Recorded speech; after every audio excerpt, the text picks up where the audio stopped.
Chers frères et sœurs dans le Christ,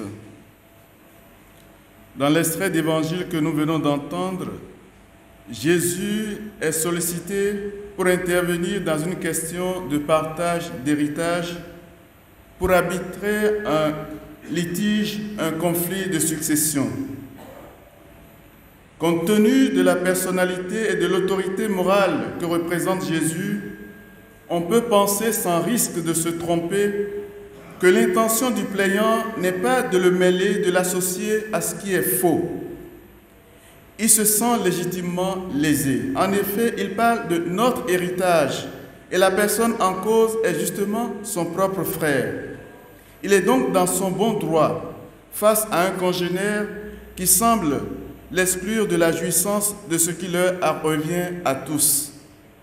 Il est impuissant face à un frère qui a fait main basse sur les biens laissés par un de leurs parents.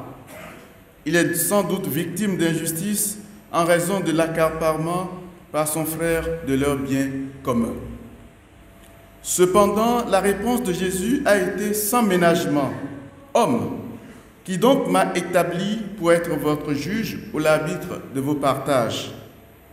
Jésus, soleil de justice, se démarque pourtant, prend ses distances face à ce qui pourrait apparaître comme une instrumentalisation du religieux, comme un corollaire du messianisme temporel dans lequel baignaient la plupart de ses contemporains, et il fait tout de suite une mise en garde. Gardez-vous de toute avidité, car la vie de quelqu'un, même dans l'abondance, ne dépend pas de ce qu'il possède. Il a alors immédiatement pointé du doigt le danger auquel exposent les biens matériels, l'avidité, et il a indiqué l'enjeu véritable de toute chose, c'est la vie. N'est-ce pas, frères et sœurs, une manière d'affirmer implicitement que l'héritage authentique est constitué par l'instruction, l'éducation aux valeurs, les valeurs humaines, morales et religieuses, ces biens immatériels qui déterminent notre être au monde et nous ouvrent à la transcendance. Ces biens qualitatifs et non quantitatifs qui donnent d'apprécier la vraie mesure de nos jours, comme dit le psaume, et nous donnent également le mode d'emploi authentique de notre existence terrestre. Et Jésus propose ensuite une parabole. Il s'agit d'un homme qui a réussi dans ses entreprises et planifie les meilleures manières de sécuriser ses biens. On parlerait aujourd'hui des meilleurs placements, des investissements sûrs et rentables à faire pour être à l'abri du besoin pour le restant de ses jours. Mais il décède. Et ici prend tout son sens la parole de Coëlette. Vanité des vanités, tout est vanité. Un homme s'est donné de la peine, il est avisé, il s'y connaissait, il a réussi. Et voilà qu'il doit laisser tout son bien à quelqu'un qui ne s'est donné aucune peine. Mais au fond, frères et sœurs, on peut bien se poser la question, où est le tort de cet homme? Une des aspirations les plus légitimes de l'être humain ne consiste-t-elle pas à travailler, à entreprendre, à réussir dans ce qu'on fait, à gagner de l'argent, à être à l'abri du besoin et à se couler une retraite paisible après des années de labeur? Or, il a été dit de lui insensé. Frères et sœurs, une des significations de la parabole réside sans doute dans l'histoire telle qu'elle est rapportée ou présentée par Jésus lui-même. Dans cette parabole, il n'y a pas de trace de la moindre altérité. C'est l'homme en question et ses biens. Tout part de lui et tout revient vers lui. C'est lui qui se pose les questions et qui donne toutes les réponses.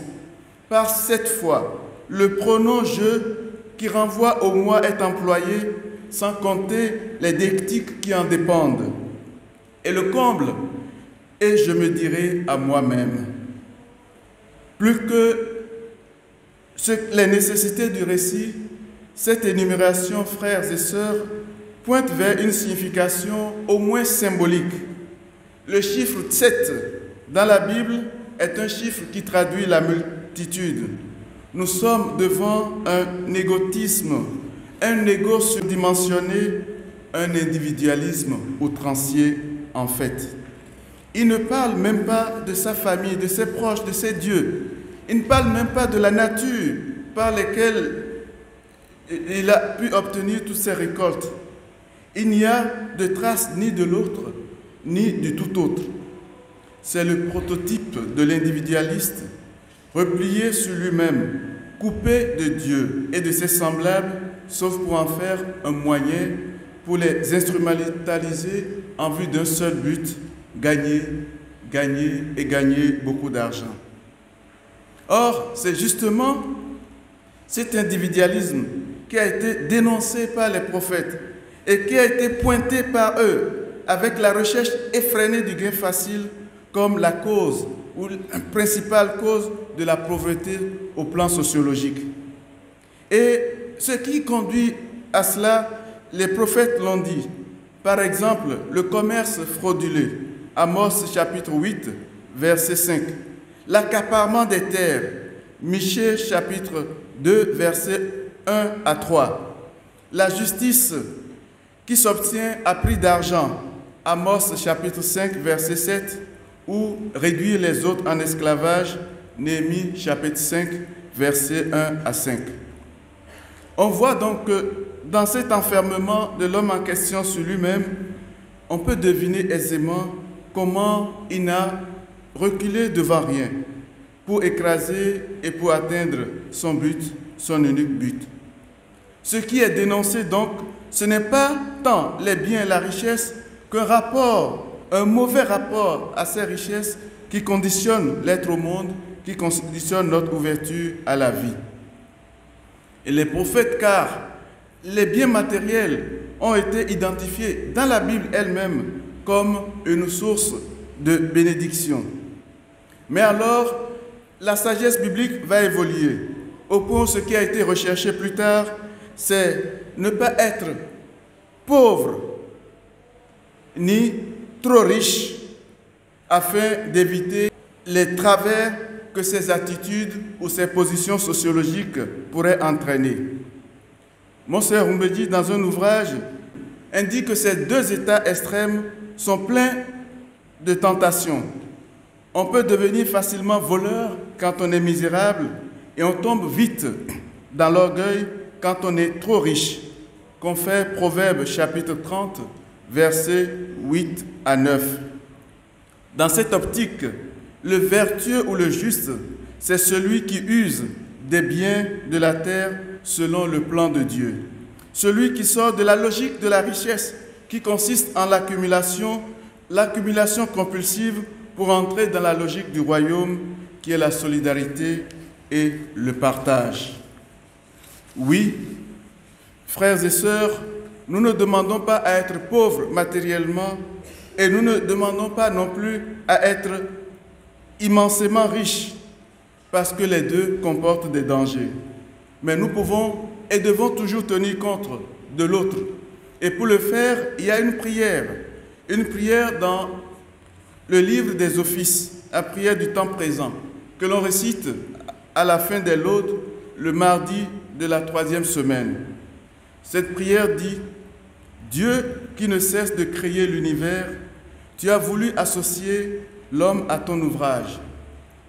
Regarde le travail que nous avons à faire, qui nous permette de gagner notre vie, qui soit utile à ceux dont nous avons la charge et serve à l'avènement de ton royaume.